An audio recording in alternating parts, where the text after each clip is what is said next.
So my name is Artem Zinnatullin. I work at Lyft. I don't do much Android nowadays, actually. I work in the tooling team, do some like client command line tools and build system support, but I still have a lot of passion for Android. And in this talk, we're gonna discuss why we spend some resources on building something similar to like Virtual DOM, and what does it give us. So first of all, let's talk on the motivation behind this development. We're gonna briefly look through the history of the major design patterns that help us developing our UI. So we start with MVC, right? And then quickly becomes unscalable and actually different implementations. Then like Android community switched to MVP, which is much better than MVC in its regular form on Android.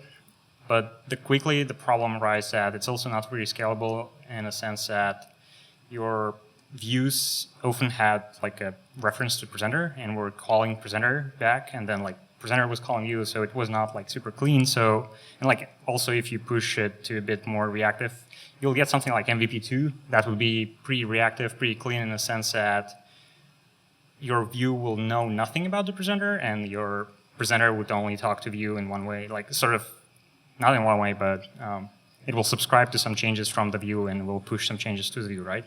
But then it's actually, if you do this, it becomes pretty obvious that you can push further and get something like MVVM, which is a bit more unified than just reactive MVP. And MVVM 1 was sort of like explored by Microsoft, and two-way data binding was there for a long time. And I actually, my first job as Android developer, I was making Windows Phone apps, surprisingly. And but the data binding is also pretty questionable in terms of like you still put a lot in your layouts, which feels like wrong for many, many developers. So, but if you still want to have the benefits of MVVM, you can push for something like MVVM2, those are like abstract names, of course, but that would be very unified way of talking to your view from your view model in a very type-safe way without like different styles in your code base. Because with MVP, it quickly becomes messy in large projects when, you know, like on one feature screen you would see like get text observable. On another screen you would see like text, and that would just return observable. Sometimes it would be a property, sometimes it would be a function, and whatnot like it. And something like MVVM2 was explored pretty heavily at the previous place I worked at, Juno, and one of my now former colleagues came up with this idea that you can build tiny abstraction layer on top of Android widgets and views, and this layer can be reactive. So it gives you, you know, like direct access to underlying properties of the view, but like optimized for reactive use case. At that time, it was just directly like proxying Rx binding. So it would be like interface text view, and then it would have like a property to observe text changes, right? And under the hood, the implementation would be just like Rx binding text changes, something like this. And then it would return you, if you want to change something, it would return you a consumer that you can subscribe to your stream of these values, right? So that was explored by my former colleague, but then I always wanted to push it much further in terms of like implementation details and some design decisions, and we could never agree, unfortunately. But still, a lot of shout out to Igor Kartenko for exploring that. And the thing I've been working on is just this idea just pushed to the limits of in different scenarios. And then we got this like Redux, which is explored quite heavily on the web part, right? And this is actually looks like a pretty natural, evolution of the design patterns. And Redux is TLTR would be that your reductor produces a new state object like that defines your complete UI, and this your like state object is just dropped on the view layer that needs to render the state object now somehow. And there are some problems that you can face quite right away. That would be like your 99% of your like state object would be the same to the previous state. So you need some diffing, not just like distinct until change on this state object. Something more complicated that maybe looks into each individual properties as you try to update and figures what needs to be rendered, right? So in this talk, we're going to focus on something that fits MVVM2 and somehow fits Redux, maybe not entirely, but still. And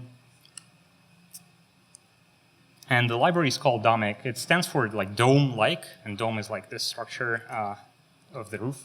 It also stands for really cute way of saying like house in Russian, like diminutive, but doesn't really matter. And to understand what it is and how to use it and what benefits it gives you, we're going to start with looking at its structure. So Domic consists of 3 main modules. And the first module would be the API. Another module would be Android, which implements the API. And the third module would be the test module that implements the API module, but for purposes of the testing. And we will look deeply into each of these. So the API module mirrors Android widgets and views, but the only API it provides you is just reactive. Like there is no way of synchronously getting a state from the widget or synchronously applying it to the widget. It only contains interfaces, and these interfaces just use like RxJava and Kotlin, and that's it. There is one line function, but it doesn't really matter. And it's also split into like different types that can give you some benefits. So this is how it looks like in the use cases.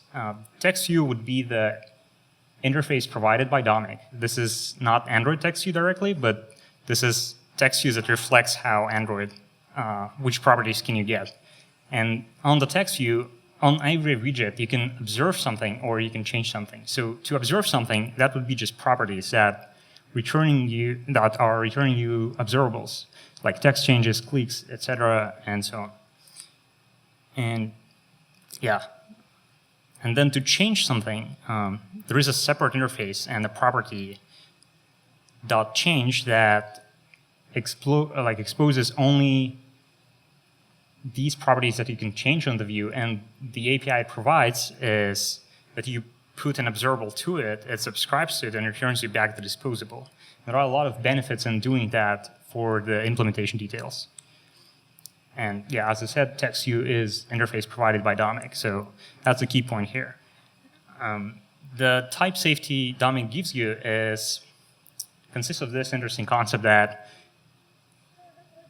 observe and change are separate interfaces, and they are exposed as properties, so you can easily get read-only reference or write-only reference to the widget, which should help you build like pretty split like logic. For example, in Redux, we have separate places where you modify the URI and where you observe it. This can help you embrace this and make sure that at compile time you don't even have access to like modifying widget, for example, in the code base where you observe it. And you of course can get a global reference that, I mean, just the root reference would be the read and write one. So because Domic is designed as a reactive API, and that's the only API it provides, there are some side effects of that design decision. So threading becomes an implementation detail, and this is quite important because you can see in many apps like some business logic would run on main thread just because developers are not sure on which thread to run it, right? And you can see it in different companies and where you wouldn't even expect that people want to protect from that, but this is something like called defensive scheduling when you're really not sure, so you run pretty much everything that is close to the UI layer on the main thread, which you shouldn't, because when you want to animate your UI or like your UI is just dynamic a lot, that can create problems because you're just consuming the CPU time of the main thread. And in Domic, both subscribe and observe on become an implementation detail. In your code, you never mention, like interacting with Domic, you don't mention main thread. And moreover, you better run your code on the background threads like schedulers computation, schedulers IO, and we will look later how Domic will switch to main thread efficiently, but that would be the most effective use of CPU time on the modern multi-core phones. It also just because of that, it protects the main thread from unnecessary work that we see everywhere. There's also no easy way, like unless you do two blocking, which considered an unsafe and bad practice in RxJava, there's no easy way to do blocking work because the API is reactive. And because of that, you don't need to be afraid that your fellow engineers would just do something that you don't expect them. Like everywhere in the project you use like Rx binding or something, but then like once in a while you see this like set text, get text, whatnot. With Domic, there's no way to do that. And what's also interesting is that because it's based on Rx, the implementation can be pretty complicated and opinionated on how it works without blocking the consumer of this API. So let's look at the view interface. Like this is Android view implemented in Domic. So this is the API Domic would expose for this interface. As you can see, there are two interfaces, observe and change, and they are exposed as two properties. So that would be the observe interface, which exposes right now like a subset of bindings you can get, for example, through Rx binding, right? And the idea is that right now it doesn't expose Android-specific types like drawable and stuff like this, because those would be pretty hard to implement on JVM. So there are some trickiness there, but most of the time it works seamlessly when you just like need booleans, strings, units, any, whatever. And then you just work with it through accessing the .observe property in it. And this would be like the real-world example of how we work with it. So for example, we have a sign-in button, and we want to observe clicks on it. That would be .observe.clicks. It also, I found it that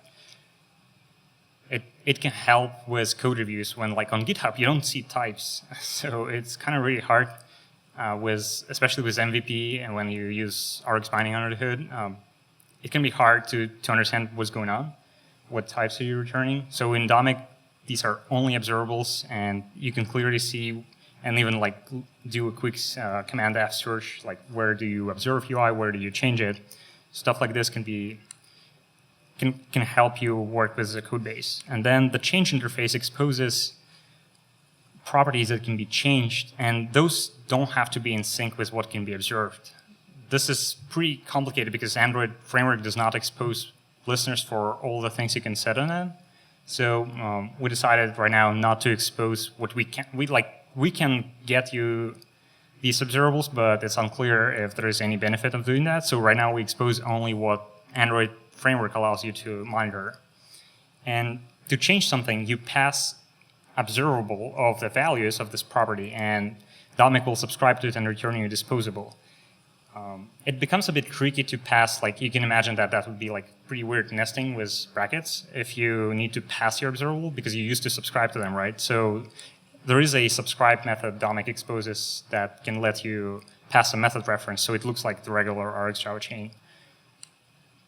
And that would be the real-world example when, for example, you have a sign-in request prepared to be like sent for a server, and whenever there is a request prepared, you can map this value to something, for example, and disable a button because you're signing in your user, so you don't want them to click on your button again, for example. And here, the subscribe would be an extension from Domic that lets you method reference something that returns an observable. So it looks like Domic is pretty much 100% reactive API, right?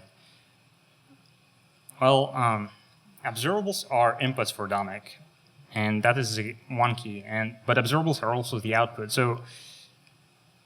But reactive doesn't mean there's that. Reactive also means you need to propagate cancellation properly. So for example, if you just imagine you would expose a consumer instead of accepting an observable as a parameter. And this way, consumer, and you want to shift threading responsibility. So consumer takes care of threading. Consumer can like do handler post on the main thread, right? But then you have no way of propagating the cancellation back from the consumer to the chain when you subscribe it. In Domic, we return you a disposable, so you have the right to cancel change if it's haven't been rendered yet. And within the frame time window, Domic allows cancellation. There is no back pressure, though, in a sense that back pressure is not just about handling situation when you have an overflow of data that consumer is not able to keep up with, but back pressure is a mechanism of requesting and producing an item and like finite quantities. So you like request one and producer lazily produces this item. On the UI, this becomes complicated because UI actually doesn't really, you don't really request anything from it. The user just generates, or framework generates events on you. So in RxJava 2, the API is split into back pressure aware and back pressure unaware types. And we chose observable because there is no point in paying like this regular back pressure request produce mechanism. Like we don't want to pay this overhead because UI is event-based driven. So we're using the observable. And still, I think for the UI, you can say that this means that this is reactive. And actually, we do have back pressure strategies in rendering, which we'll touch later. So that was the API module. And normally, your view models or presenters would reference the API. They don't know about the implementation of the API, so they only reference interfaces, which is essential here. It enables testing, which we'll explore later. The second module is Domic Android, which implements bindings of these interfaces to the real Android widgets.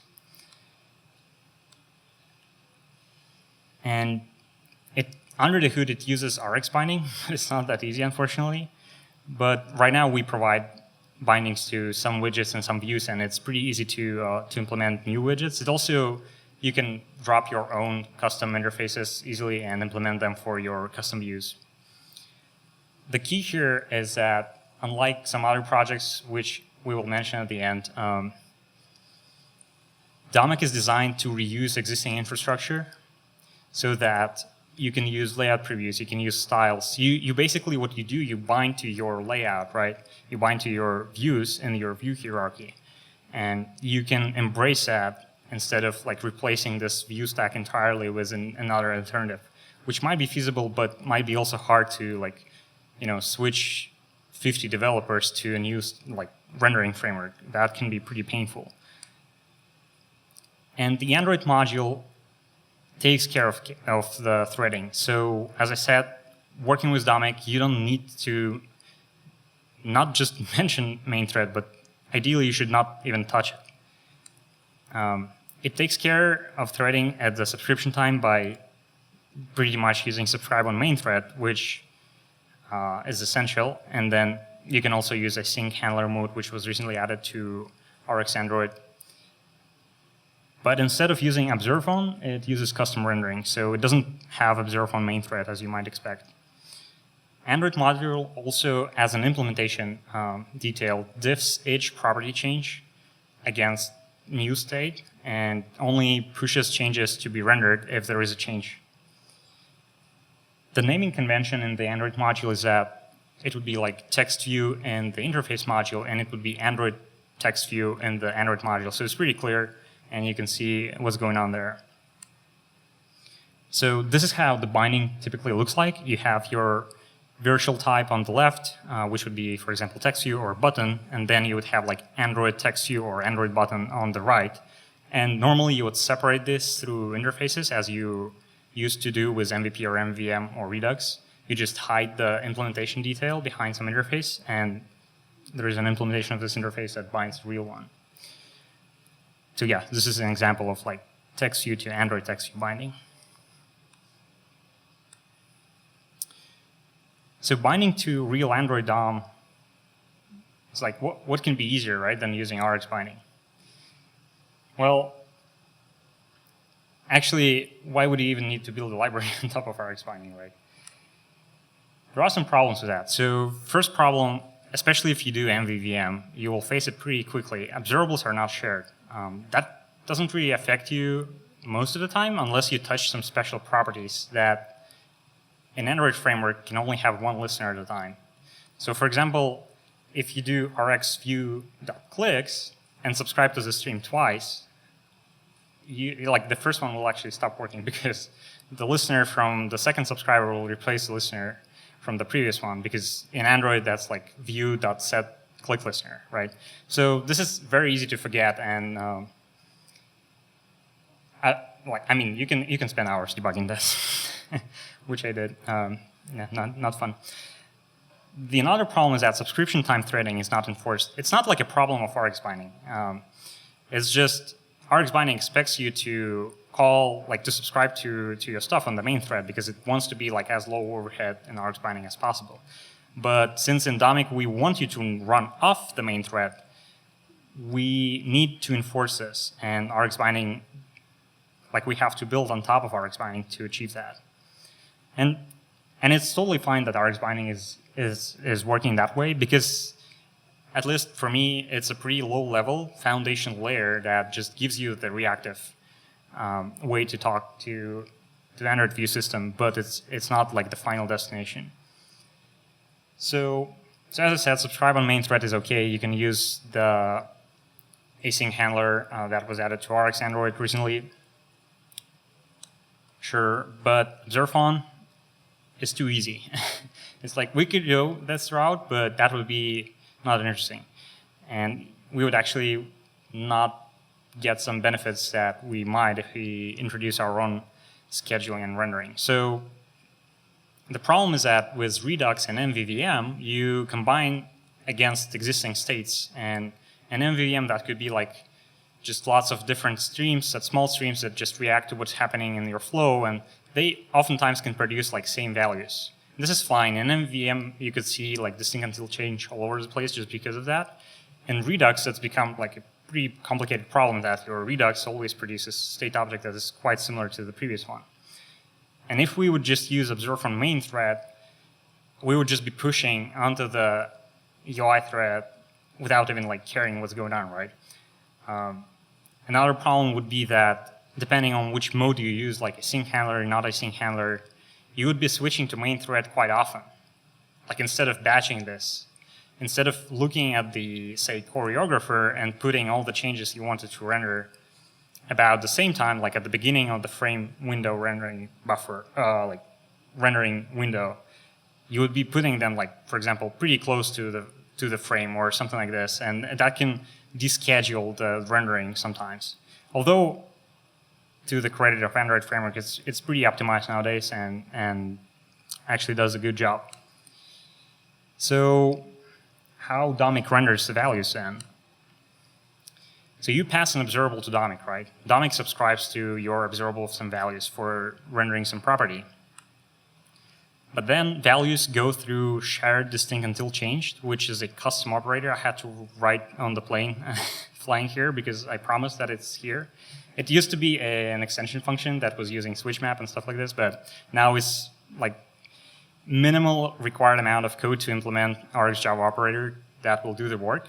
And the key for shared distinct until changed and the difference between normal distinct until change is that you can easily accidentally or intentionally have multiple streams bound to the same property. In MVVM, that's actually normal. You just, hey, this is one way when we generate enable, disable for a button, and this is another piece of code that does this. The problem would quickly arise that internal Domic state would be desync because if we would just use distinct until changed, it works against one observable. And if different observables would see different states, we would be sometimes actually dismissing state changes that should have happened. For example, you one stream enabled the button, another one disabled, but then the other one should have enabled it back, but stayed desynced and actual change didn't happen. This is a bug, right? So there are multiple ways to solve that. We could use relays internally and just push changes from multiple observables into these relays, right, and then subscribe to this relay. And the problem with that would be it's quite a big amount of code to implement if you want your whole system to be lazy. You don't even want to allocate these relays, right, and stuff like this. And another problem that is another layer of indirection in your system, which is unnecessary. So what we use in Domic is every widget has an atomic reference array because it allows us to do atomic compare and swap operation on it. And then this atomic array stores current state, and each property has an index in this array. So this operator works against shared state instead of just per stream state. So that way we get the consistency. So you have you can have like multiple streams updating the same property concurrently, and one of them just will win consistently. And it's also, well, yeah, that's pretty much it. And then what we do next is value that you emitted from the observable we observed put through shared distinguishable change. And at that point, it could be already dismissed at all, right? Which is essential for especially Redux, but also for MVVM in many cases. Then we map the value into an internal change object. And around this time, we can also apply optional optimizations. The one we have right now is pre-compute text that was introduced in Android P and backported through support library. And since Domic is designed to run off the main thread, this is like the perfect API. Once in a while, they develop perfect APIs. So this was a perfect match for us to do optimization and like pre-compute some text rendering stuff that can be moved off the main or rendering thread. And then this change object gets passed to a renderer. And we have, renderer is an interface. You can implement your own interface, your own implementation, but we also provide our own standard one. So renderer observes the change and returns you a disposable. See, it's all connected. So down to the renderer, if you dispose your disposable, it will be disposed back to like the rendering pipeline. And here is where interesting stuff start to happen. So change can have, we compare changes between what we have already in the buffer. And whenever we observe a change, we either add it if there is no equal change in the buffer, or we replace it. So this helps us, for example, you generated like 3 values of the text you text within the frame window rendering, right? What we will do for you is we will detect that this change actually updates the same property. So we will, in this case, we will dismiss all but the last one. So this basically gives you the back pressure strategy latest within the frame window renderer. And secondly, because we buffer them, we buffer changes until choreographer gives us a signal to render a new frame. This gives you like pretty much back pressure strategy buffer. Again, it's not back pressure in the sense that it's not a request produce model, but it's still back pressure in the sense that we handle overflows for you. And because of buffering, we touch the main thread just like once in a rendering frame pipeline. So this, instead of using like handler post, which can, depending on your implementation, can jump on the main thread as often as it wants, right? Which might distract your animations or whatever you do else on the main thread. In Domic, we only touch it like at the minimum required amount of times. And this buffer is basically like, well, okay, choreographer calls the renderer when the new frame needs to be rendered. And at this point, renderer swaps the buffer with another one and renders what it has right now. And we try to do like as less synchronization on the main thread, so it's not actually double buffering just because of that, because atomically kind of not trivial to switch buffers, so you can sometimes see like multiple buffers in memory, and there is a pool of buffers, but yeah, we try to not do anything, if possible, on the main thread. This is a ridiculous performance sample I have in the repo. It updates the different views on different times just to break rendering pipeline. So for example, the first one is updated sub-millisecondly, second one updated each millisecond, stuff like this. And then like different properties just jump around. And in this scenario, what's interesting, all the values are new, so there is no, like, diffing doesn't really help. The idea of this particular performance sample was to make sure we are not adding more overhead that we should, and because most of the code actually runs off the main thread, it performs really well, and like this solid green stuff in the middle, this is frame rate, which is like just 60%, 60 FPS, of course. And because of we rely on choreographer, we can get like whatever device FPS supports. Like there was a phone from Razer recently that in games it supports like 120 FPS for some reason. Okay, so theoretically, if Android later switches, I think Domic will stand up to maybe 200, like 40 FPS probably. I mean, depends on your amount of changes. And what's interesting is that if you look at I'm not sure you can see that, but there is a UI thread, interactions. And with Domic, it's very granular. There are a lot of, like, if you zoom in, it's like there are huge gaps because we don't do anything on the main thread, which is like really a big achievement, I think. The trade-off here is that we use a bit more memory, of course, but nowadays Art is really good about collecting recently allocated memory. So I didn't observe any frame drops or something when GC happens, and you can see on the top that GC kicks in once in a while. And actually, with this amount of changes, which we generate like thousands in this performance example, standard rendering also just causes the exact same garbage collection, just the memory limit is a bit lower. So now let's go to the test module that Domic provides. Idea of the test module is that it implements exact same API module, but in memory.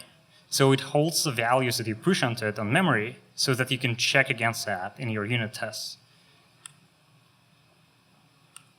It also diffs the changes just to make sure it's consistent with the main implementation contract, because otherwise it can break your business logic if we wouldn't diff some changes, I guess. But yeah, that's just implementation detail.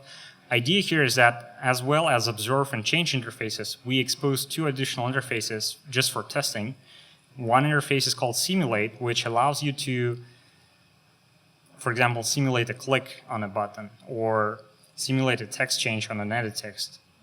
And that's basically you're simulating a user behavior, and then it gets reactively pushed to your view model or presenter because API is reactive, right? And we expose another interface called check, which allows you, just for testing, it allows you to synchronously get the current value out of it, allowing you to just do stuff like assert that button check enabled true, something like this. So it's designed to work on JVM and allows you to test your business logic that interacts with the UI. And if taken to extreme, you can actually render your whole app in memory with screen changes and stuff like this. And that could be an interesting alternative to functional UI testing on emulators or whatnot, which is always flaky, no matter what you do. It's very painful. So this is how small tests could look like. So for example, you simulate a text change on email edit text. And email edit text here is an interface from Domic, not Android email text. That will push the value to the one who observes it, right? And then, for example, you simulate the text on the password edit text. That actually triggers quite a bunch of code in your view model, presenter, reductor, whatever. And then here's a synchronous API for you to check what's the current value of it, as a result. So as a result, for example, you want this to be, button to be enabled. And what's cool about that is because you didn't have any jumps on the main thread in your code, which you often do in MVVM or MVP or whatnot, you don't even need to care about threads here unless you run on background thread that you want to swap to scheduler's trampoline. So this test is actually synchronous, even though it's reactive. Async can be, run as synchronous code. The vice versa is kind of complicated oftentimes. So that's how the testing story looks like, and this allows you to have pretty good, test coverage in the sense that you actually start to believe that your business logic around UI works. Now, that's all cool, but how would you integrate it, right, with existing design patterns? So, as I said, it originally was idea it came up around this reactive MVVM. It can also be integrated with Redux and MVI, and of course it can be integrated with MVP, but it's just not that interesting. So this I believe is the best fit right now. This is how your view interfaces would look like with Domic, and there are a lot of cool things I think around that. So first of all, you don't see, with MVP, you can have view interface with 20 methods easily, because you need to export every and each different property. What's worse, it gets pretty quickly gets inconsistent across your code base because you just come up with different names for these methods, right? With Domic, for MVVM, you actually expose these interfaces on the trade-off that sometimes, you technically allowing access to some properties that you didn't expect to be accessible. With MVP, you would export this particular property, right, separately. With MVVM, you're exposing the whole widget if you want to, but this gives you a really good idea of what the screen is doing. So for example, on this sign-in view, we have like email edit text, password edit text, sign-in button, and some text view to show the result. Like what can be easier to understand, right? That would how, I don't expect you to see that very well, but the Android implementation of that would be just assigning Android bindings to it. It could be lazy, it's up to you. And Android bindings would provide all the necessary implementation for that. So thoughts on integrating Domic with MVVM would be that, oftentimes in MVVM, just because of how your logic is structured, you will have streams that emit same data over time. And yes, you can put this thing until changed all over the place. But why if you can avoid that, right? Without affecting the rendering. So here Domic would help you to avoid that. It also spawns a lot of additional, like in MVVM, what you do is you observe like different streams, you share them, whatnot. Like you combine your logic on top of a lot of small streams, which is, for me, is the easiest way to write logic nowadays. But the problem quickly arises is that if you don't have a layer that enforces threading for you, it becomes messy. Like you pass this main thread all over the place, but then some streams are using something that already runs on main thread. You don't want like double processing and stuff like this. Domic will just eliminate this from your code base and will push to the main thread as efficiently as we can right now. Yeah, and this problem of Rx binding, which is not a problem of Rx binding, but the fact that it provides you just direct bindings and you need to share them sometimes, if you know, is just eliminated with Domic. And it's a real problem with MVVM because you can often see like a small stream that subscribes to clicks of the button here and combines it with one state, subscribes to click buttons there, and like combines them with another state. With Domic, it will just work as you expect it to. And what's also important with MVVM is that, yeah, you are reactive for sure, but the problem is that to test this, you need to come up with a lot of boilerplate. You either would use like publish subject, publish relays, or Makito and whatnot to like simulate the changes that are coming from the UI. And those would also be non-unified, which is not cool. And with Domic, we're giving you the test layer that you can just use to simulate the UI. So in my experience, MVVM and Domic just complement each other really well, and that could be a good fit for many code bases, in my opinion. And there is a sample in our repo, which is pretty straightforward to follow, I guess. Now the Redux. So Redux is as much as I like the idea, is kind of actually complicated to implement properly. So my thoughts on that would be that for Redux is essential to, or maybe if not essential, is pretty important to diff your changes because Redux always produces state objects that are pretty similar to the previous ones. Domic can give that to you. But at the same time, in Redux, you have much less individual Rx streams, which are easier to control in terms of threading. It's not like that you forget it once or something. So here, I don't think, like, I'm just trying to be objective. I don't think Domic will give you much in terms of threading with Redux. In Redux, you also want your view layer to only just have one property that exposes actions that happen on the UI, like a single observable stream.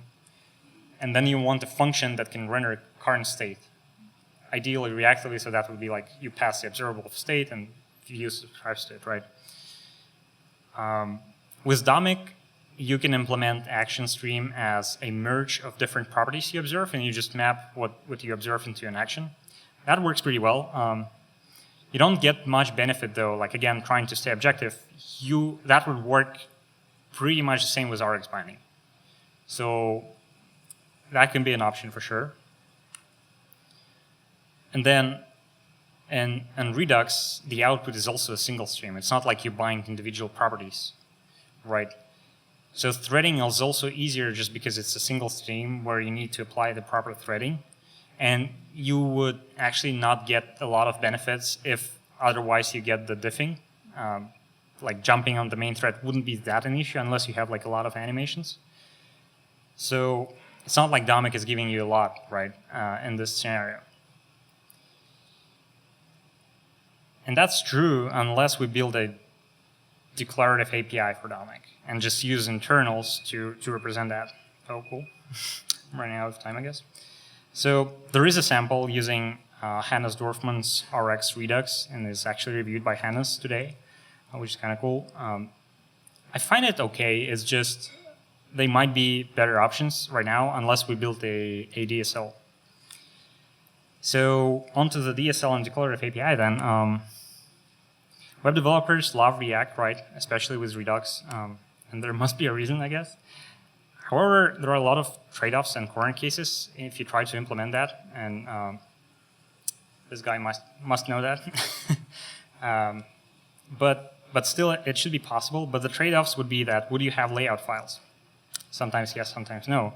What about Android styling? Like, what if your API is programmatic? It's actually was explored a long time ago by Kotlin's Anko, which did had a lot of problems with how support library backported the changes. Like, you have an image view in your layout, but actually because you inflate it with support library layout inflator, it actually like turns into appcompat image, and some style properties just work that way just through the layout inflator. What if you create it programmatically? It becomes complicated. Can DSL be reactive? Kind of really hard to say. Not really. Should we implement that? Maybe, but it's not a public offer.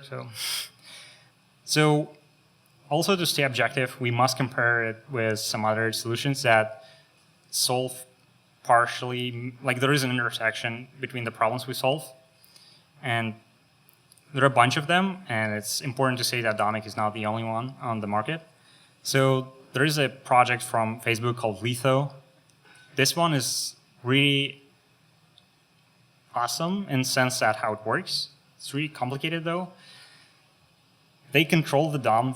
So like you programmatically create the DOM.